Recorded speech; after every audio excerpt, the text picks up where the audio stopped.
आप सभी का एक बार फिर से स्वागत है आपका अपने यूट्यूब चैनल हक आपका पर। तो गाइस, जैसे कि आप सभी को पता है, चैनल पर आपकी यूपी टेट के प्रैक्टिस सेट की सीरीज चल रही है और आज का जो हमारा प्रैक्टिस सेट है ये हमारा मैथ्स का प्रैक्टिस सेट है। अगर आप फर्स्ट टाइम चैनल पर आए हैं तो चैनल को सब्सक्राइब करें, वीडियो को लास्ट तक देखें। अगर वीडियो अच्छी लगती है तो लाइक करें, ज्यादा से ज्यादा शेयर करें। अगर आपने चैनल को सब्सक्राइब नहीं किया है तो चैनल को सब्सक्राइब करें। इसी के साथ आज के प्रैक्टिस सेट के फर्स्ट क्वेश्चन की तरफ चलते हैं, जिसमें हमारा क्वेश्चन है, एक सभा भवन में 7225 छात्र इस प्रकार बैठे हैं कि एक पंक्ति में उतने छात्र हैं जितनी सभा भवन में पंक्तियां हैं। सभा भवन में एक पंक्ति में कितने छात्र हैं? In an assembly hall, 7,225 students are seated in such a way that there are as many students in a row as there are rows in the hall. How many students are there in one row in the assembly hall? Option A 75, option B 85, option C 95 और option D 65। तो question में हमसे कहा गया है कि एक पंक्ति में उतने ही छात्र बैठे हैं जितनी सभा भवन में पंक्तियां। तो सभा भवन में हमारी सभा भवन में पंक्तियों की संख्या हम x मान लेते हैं। सभा भवन में पंक्तियों की संख्या ये बराबर हो जाएगी हमारे x के, और सभा भवन में जितनी पंक्ति हैं उतने ही प्रत्येक पंक्ति में छात्र बैठे हैं। तो प्रत्येक पंक्ति में छात्रों की संख्या, तो ये भी हमारी किसके बराबर हो जाएगी? ये भी हमारी x के बराबर हो जाएगी। तो सभा भवन में एक पंक्ति में कितने छात्र हैं हमें ये बताना है। तो कुल छात्रों की संख्या हो जाएगी हमारी छात्रों कुल छात्रों की संख्या बराबर है हमारे भवन में, हमारे सभा भवन में जितनी पंक्तियां हैं और प्रत्येक पंक्ति में छात्रों की संख्या। तो सभा भवन में हमारी x पंक्तियां हैं और प्रत्येक जो पंक्ति में है हमारे x ही छात्र हैं, और ये हमारी किसके बराबर है? ये बराबर में है हमारे सभा भवन में 7225 छात्रों के बराबर है। तो x गुणा x बराबर है हमारे 7225 के। तो यहाँ पर हमारा एक्स स्क्वायर बराबर हो जाएगा 7225 के। तो एक्स स्क्वायर हो जाएगा हमारा 7225 रूट के। तो x बराबर हो गया हमारा 85 के। तो x जब हमारा 85 के बराबर है तो क्वेश्चन में हमसे पूछा गया है कि सभा भवन में एक पंक्ति में कितने छात्र हैं। तो प्रत्येक पंक्ति में छात्रों की संख्या x थी और x बराबर आया है हमारे 85 के। तो यहाँ पर हमारा ऑप्शन बी करेक्ट है 85। तो many 85 students are there in one row in the assembly hall. Option B हमारा करेक्ट है 85। नेक्स्ट है हमारा, वह संख्या कौन सी है जिसका 12% 252 है? Which number is such that 12% of it is 252? Option A 2000, option B 2400, option C 1800, option D 2100। तो यहाँ पर हमारा मान लेते हैं वो नंबर हमारा x है, वो संख्या हमारी x है जिसका हमारा 12% 252 के बराबर है। तो x का 12% हमारे किसके बराबर है? 252 के बराबर है।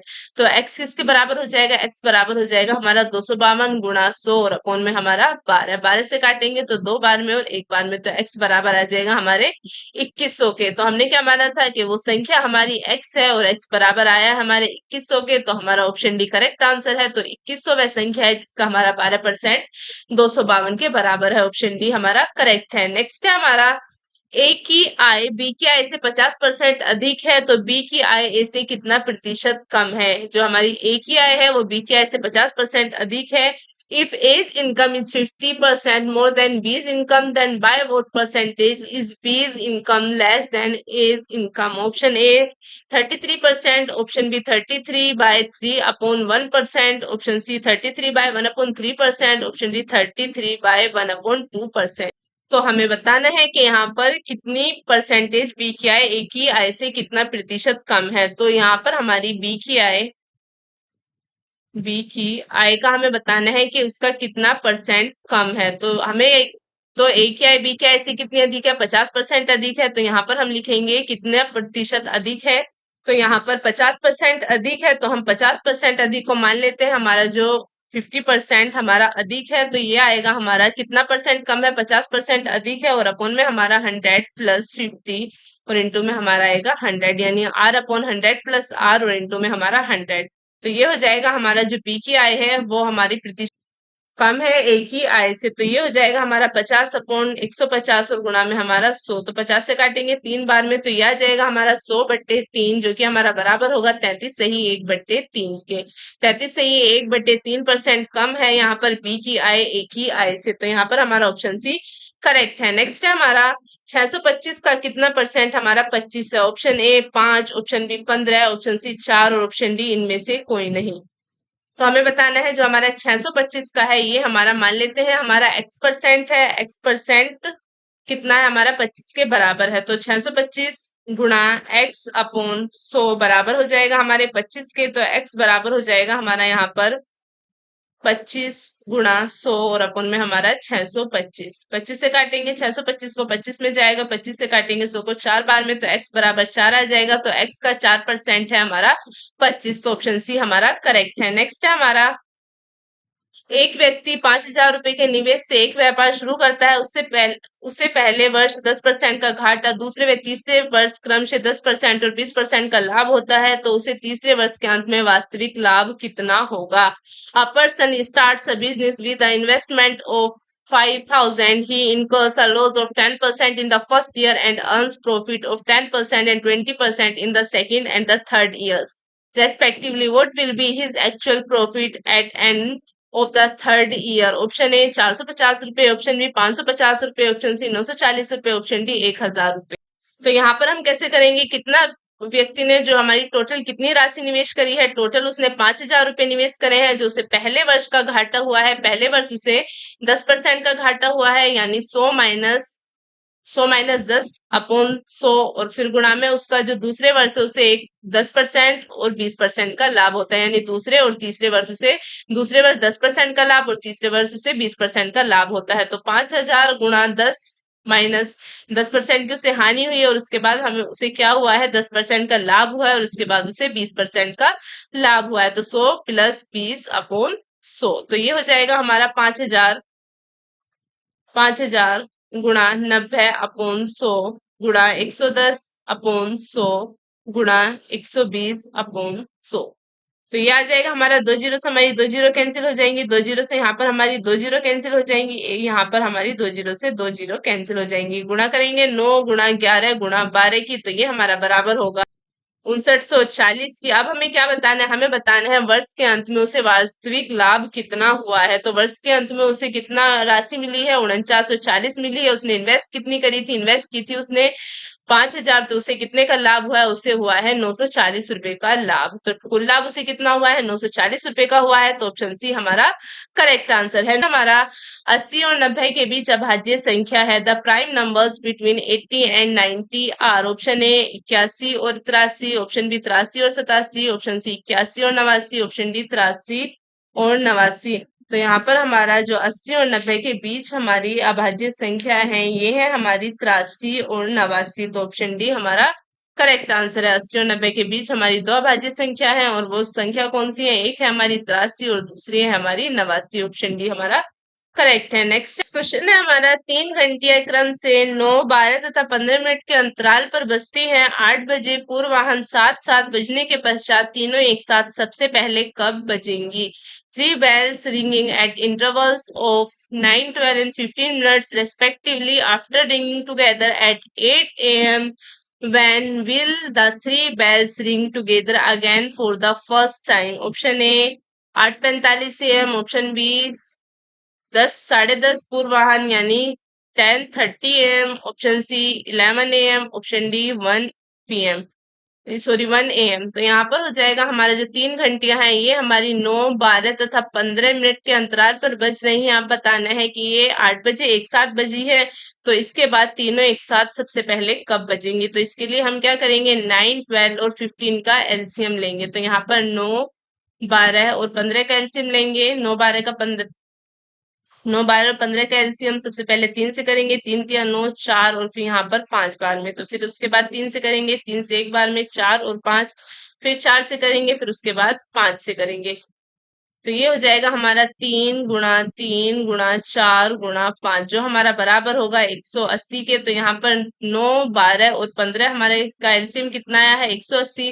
तो ये घंटियां जो है ये 8 बजे के बाद 180 मिनट बाद बजेंगी। तो कितने मिनट बाद बजेंगी? ये हमारी 180 मिनट बाद एक साथ दोबारा बजेंगी। तो 180 मिनट हमारी किसके बराबर होगी? 180 जो मिनट है ये हमारी 3 घंटे के बराबर होगी। तो 3 घंटे बाद ये दोबारा बजेंगी। इससे पहले कब बजी थी? 8 बजे बजी थी, यानी 8 AM पर बजी थी। 3 घंटे बाद बजेंगी तो कितने बजे बजेंगी? ये बजेंगी हमारी 11 AM पर। तो ये दोबारा हमारी 11 AM पर बजेंगी। तो ऑप्शन सी हमारा करेक्ट आंसर है 11 AM। The three bells ring together again for the first time is 11 AM। Option C is correct. Next है हमारा,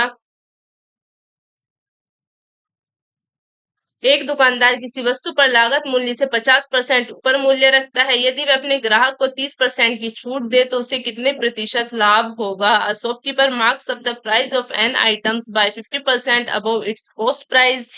If he offers a discount of 30% to his customers, what percentage of profit will he make?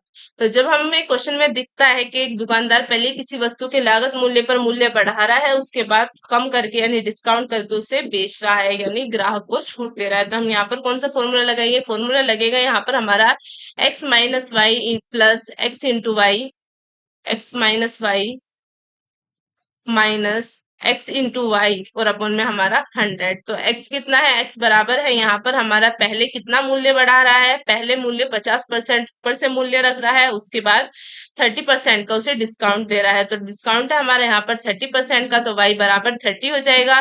तो 50 तो हमारी x की value है और y की value हमारी 30 है, माइनस 50 × 30 और अपन में आएगा हमारा 100।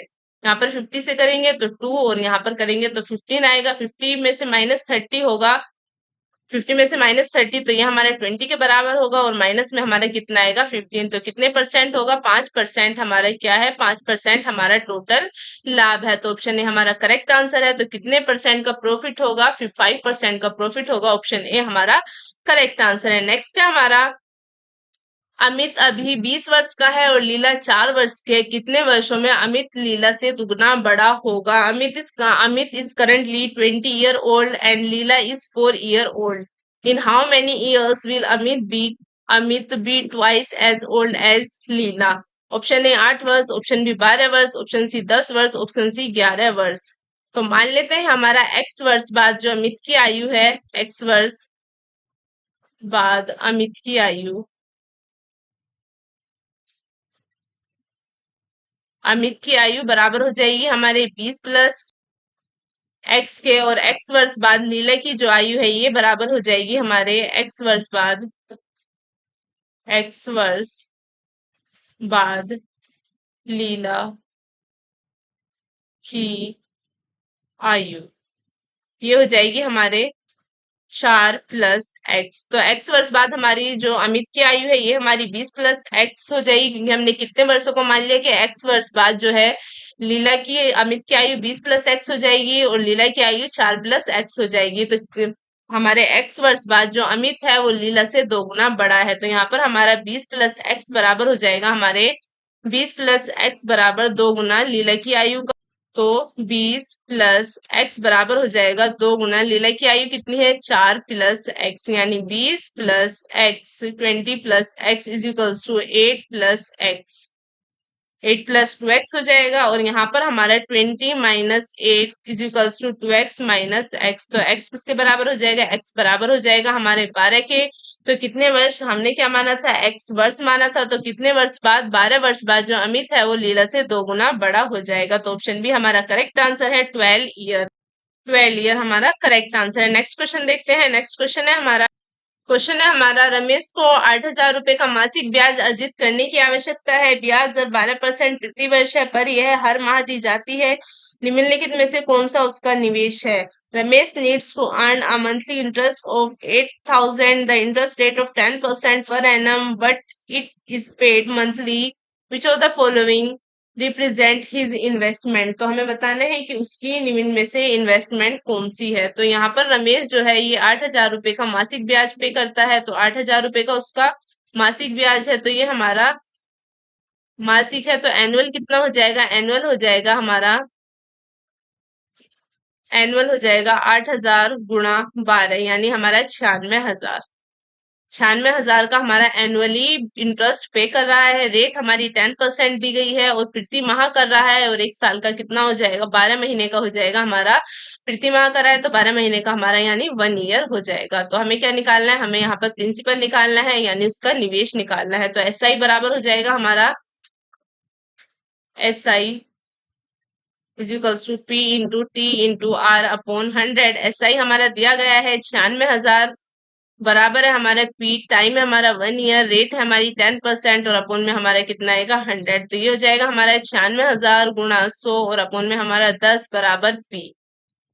यहाँ पर हमारा 10 से काटेंगे तो यहाँ पर 100 से 10 को डिवाइड करेंगे, यहाँ पर 10 बचेगा तो P बराबर हो जाएगा हमारे P इज इक्वल्स टू 96,100,000 यानी 96 लाख। तो P हमारा किसके बराबर हो जाएगा, 96 लाख रुपए के बराबर हो जाएगा। ऑप्शन डी हमारा करेक्ट आंसर है। नेक्स्ट है हमारा ए, बी और सी किसी काम को क्रम से 24, 16 और 12 दिनों में पूरा करते हैं। यदि तीनों साथ मिलकर काम करने का निर्णय लेते हैं तो काम कितने दिनों में पूरा हो जाएगा। A, B and C respectively, A, B and C complete a piece of work in 24, 16 and 12 days respectively. If all three decided to work together, in how many days will the work will complete? तो ए हमारा, तो बताना है हमें कि तीनों कितने दिनों में वो काम एक साथ पूरा करेंगे। ऑप्शन ए हमारा 5 से 1/3 दिन में, ऑप्शन बी हमारा 5 से 2/3 दिन, ऑप्शन सी 5 से 1/2 दिन, ऑप्शन डी हमारा 5 से 3/4 दिन।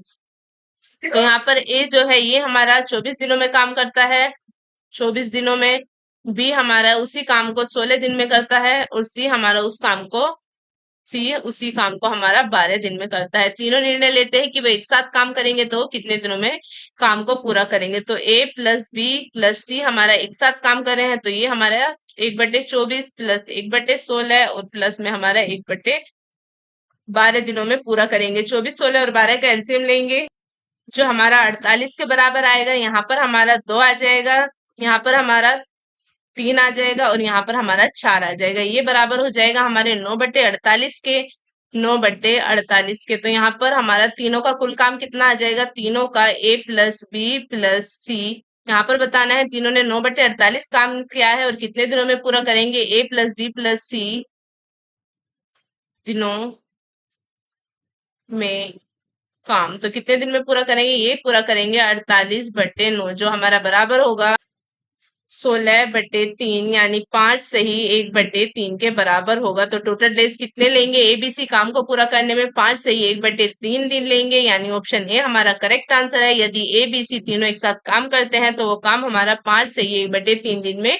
पूरा हो जाएगा। नेक्स्ट है हमारा, एक ट्रेन 54 किलोमीटर प्रति घंटे की समान गति से आगे बढ़ रही है, मीटर सेकंड में इसकी गति क्या है। A train is moving at a uniform speed of 24 kilometre per hour, what is its speed in meter per second? Option A 15 metre per second, option C 1.5 metre per second, option C 9 metre per second और option D 90 metre per second.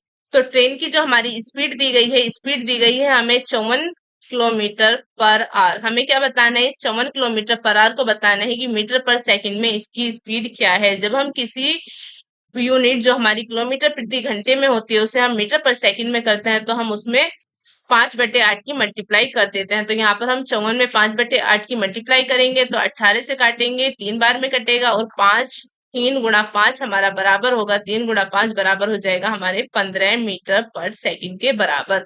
तो यहाँ पर जब हम metre per second में इसे convert करेंगे 54 को तो 5/18 में गुणा करेंगे तो ये हमारा बराबर आ जाएगा 15 मीटर पर सेकंड के बराबर। तो ऑप्शन ए हमारा करेक्ट आंसर है। 54 किलोमीटर प्रति घंटे की समान गति से जो आगे बढ़ रही है ट्रेन 15 मीटर पर सेकंड की गति से बढ़ेगी।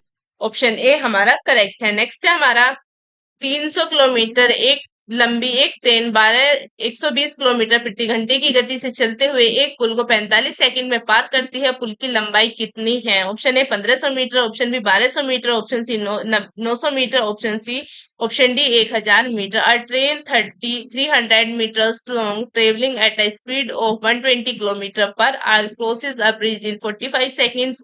What is the length of the bridge. हमें बताना है कि ब्रिज की लेंथ कितनी है। तो यहाँ पर हमारे लेंथ ऑफ ब्रिज बराबर होगी हमारा speed in metre second, speed in metre per second into time, और माइनस में हमारी length of train, length of train. तो स्पीड कितनी होगी? स्पीड हमारी दी गई है 120 kilometre per our. 120 kilometre per our को जब हम 120 मीटर पर सेकंड में करेंगे तो 120 में हम किसकी मल्टीप्लाई करेंगे? 5/18 की मल्टीप्लाई करेंगे।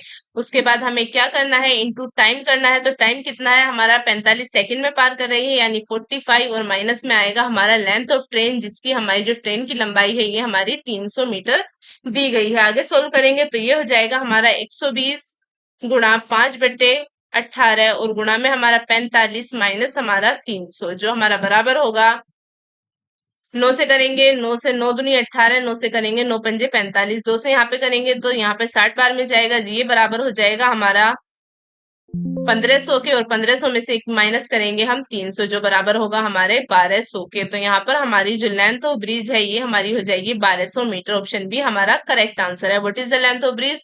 Length of bridge is 1200 metre. Option B is correct answer. Next है हमारा, दो धनात्मक संख्याओं के वर्गों का योग 100 तथा उनके वर्गों का अंतर 28 है। उन संख्याओं का योग होगा the sum of the square of two positive numbers is 100 and the difference of their square is 28, the sum of those number will be। तो दो धनात्मक संख्याओं के वर्गों का योग हमारा 100 दिया गया है, उनके वर्गों का अंतर हमें 28 दिया गया है, तो उन संख्याओं का योग हमें बताना है।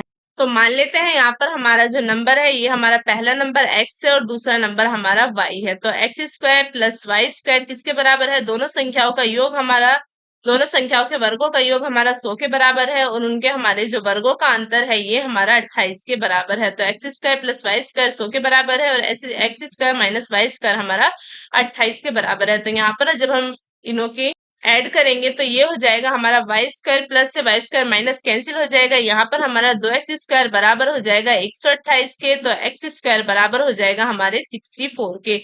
जब हमारा एक्स स्क्वायर 64 के बराबर हो जाएगा तो एक्स बराबर हो जाएगा हमारा 64 रूट के, यानी एक्स की वैल्यू बराबर आ गई हमारी 8 के। जब हमारी एक्स यानी पहली संख्या हमारी बराबर है 8 के, तो हमारी दूसरी संख्या क्या होगी? दूसरी हमारी y है, तो यहाँ पर हम x की वैल्यू पुट करेंगे, जिसमें हमारा एक्स स्क्वायर हमारा 64 है प्लस वाई स्क्वायर और बराबर में हमारा 100। तो वाई स्क्वायर बराबर हो जाएगा हमारा 100 माइनस 64, यानी 36 के बराबर।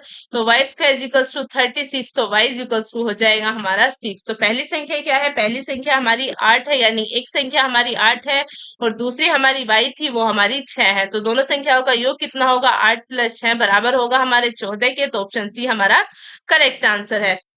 क्वेश्चन है हमारा, 1570 का स्क्वायर प्लस 1571 का स्क्वायर प्लस 1572 का स्क्वायर प्लस 1573 के स्क्वायर में इकाई के स्थान पर कौन सा अंक है? What is the digit in the one place in? हमें बताना है कि यूनिट डिजिट क्या है इस यानी इस इक्वेशन की हमारी यूनिट डिजिट क्या है। तो 1570 का जीरो स्क्वायर, यानी इसका जो लास्ट डिजिट है ये हमारी जीरो का जीरो है, तो इसका स्क्वायर, और फिर हम 1570 का हमारा क्या है? ये हमारा 1570 की हमारी लास्ट डिजिट आई है जीरो का स्क्वायर। उसके बाद हमारी 1571 की लास्ट डिजिट है हमारा एक का स्क्वायर। उसके बाद हमारा 1572 क्या है? हमारी लास्ट डिजिट है, यानी यूनिट डिजिट है हमारी दो का स्क्वायर। और फिर उसके बाद हमारा 1573 जिसकी हमारी यूनिट डिजिट है 3, और फिर इसका क्या आएगा? ये आएगा हमारा 3 का स्क्वायर। अब हमें क्या करना है? हमें बताना है कि इकाई के स्थान पर हमारा कौन सा अंक आएगा। तो हम 0 का स्क्वायर प्लस 1 का स्क्वायर प्लस 2 का स्क्वायर और प्लस 3 का स्क्वायर का ऐड करेंगे, जो हमारा बराबर होगा 0 प्लस 1 प्लस 4 और प्लस में हमारा 9, ये बराबर होगा हमारे 14 के। तो 14 की हमारी यूनिट डिजिट क्या है? 14 की यूनिट डिजिट हमारी 4 है, यानी इकाई का 14 में हमारा इकाई का स्थान 4 है, तो ऑप्शन ए हमारा करेक्ट है। तो यूनिट डिजिट है हमारी, इसकी वन प्लेस डिजिट है हमारी 4, option A is correct. Next है हमारा 5/7, 7/9 तथा 11/13 में सबसे बड़ी भिन्न कौन सी है? Option A 5/7, option B 7/9, option C 11/13, option D सभी बराबर है। तो 5/7, 7/9 और हमें बताना है 11/13 में से सबसे छोटी भिन्न कौन सी है। तो हम क्या करेंगे? 5/7, 7/9 और 11/13 को हम डेसिमल फ्रैक्शन में चेंज करेंगे, जब 5/7 को चेंज करेंगे तो ये बराबर आएगा हमारा 0.714, 7/9 आएगा हमारा 0.777 और 11/13 आएगा हमारा 0.846। तो यहाँ पर हमारी जो सबसे बड़ी भिन्न है ये हमारी 11/13 है, यानी 0.846 यहाँ पर हमारा सबसे बड़ा है और सबसे बड़ी भिन्न 11/13 है। तो ऑप्शन सी हमारा करेक्ट है।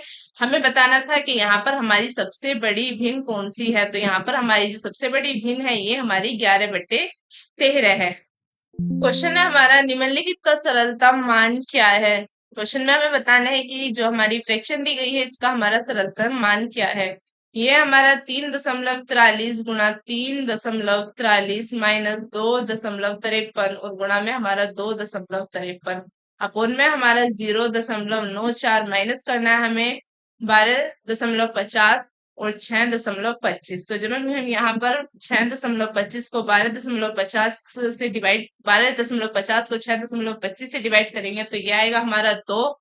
अब हमें क्या करना है, हमें ये वाली फ्रैक्शन सोल्व करनी है। तो ये हो जाएगा, मान लेते हैं 3.43 हमारा ए है और 2.53 हमारा बी है। तो ये हमारा ए स्क्वायर माइनस बी स्क्वायर और अपोन में है हमारा 0.94 और माइनस करना है यहाँ पर हमें 2। तो ये बराबर हो जाएगा हमारा ए स्क्वायर माइनस बी स्क्वायर बराबर होगा हमारा ए प्लस बी और ए माइनस बी और अपोन में है हमारा 0.94 0.94 और माइनस में हमारा 2। ए कितना है, ए है हमारा 3.43 है और प्लस में हमारा बी है 2.53। उसके बाद है हमारा 3.43 और माइनस में है हमारा 2.53 और अपोन में कितना है, अपोन में हमारा 0.94। तो यहाँ पर हमारा 3.43 और 2.53 बराबर हो जाएगा, प्लस का है ये हमारा 6 के बराबर हो जाएगा और गुणा में आएगा हमारा 0.94 और अपोन में हमारा 0.94। तो ये 0.94 से हमारा 0.94 कैंसिल हो जाएगा, बचा हमारा 6 और 6 में से हमें क्या माइनस करना है, 6 में से हमें ये वाला 2 माइनस करना है। तो 6 में से जब हम 2 माइनस करेंगे तो ये आएगा हमारा 4। तो इस वाली भिन्न को जब हम सोल्व करेंगे तो यहाँ पर हमारा आएगा 6 और 6 में से माइनस करेंगे 2, तो ये हमारा 4 के बराबर आएगा। तो ऑप्शन ए हमारा करेक्ट आंसर है। नेक्स्ट क्वेश्चन है हमारा, यदि किसी संख्या में 18 जोड़ देने पर इसके अंक पलट जाते हैं तो वह संख्या कौन सी है। If 18 is added to a number, its digits are reversed. What is that number? Option A 27, option B 34, option C 45, option D 27। तो यहाँ पर मान लेते हैं कि जो हमारी संख्या है ये हमारी 10x प्लस वाई है। जब हम इसमें 18 ऐड करेंगे तो इसके अंक पलट जाएंगे। जब हम 10x प्लस वाई में 18 ऐड करेंगे तो ये हो जाएगी हमारी 10y प्लस एक्स। तो यहाँ पर हमारा 10x माइनस एक्स प्लस 18 हो जाएगा और इधर हो जाएगा हमारा 10y माइनस वाई। तो ये हो जाएगा हमारा 9x और यहाँ पर हो जाएगी हमारी माइनस में प्लस में 18 और इधर हो जाएगा हमारा 9y। ये 18 हमारा यहाँ पर रह जाएगा और इधर हो जाएगा हमारा 9y माइनस एक्स, यानी y माइनस एक्स बराबर हो जाएगा हमारे y माइनस एक्स बराबर हो जाएगा हमारे 18। तो यहाँ पर y 9y माइनस 9x बराबर 18 हो जाएगा और y माइनस एक्स बराबर हो जाएगा हमारा 2। तो हमारी दो संख्याएं ऐसी होनी चाहिए जिन्हों का हम जब माइनस करें तो हमारे 2 के बराबर होनी चाहिए। तो यहाँ पर हमारा ऑप्शन ए 27 है। जब हम 7 और 2 को माइनस करेंगे तो ये हमारा 5 हमारा रिमेनिंग बचेगा और हमारा 2 बचना चाहिए। तो ऑप्शन ए भी हमारा करेक्ट नहीं है। 4 में से हम 3 माइनस करेंगे तो 1 बचेगा, ये भी हमारा करेक्ट नहीं है।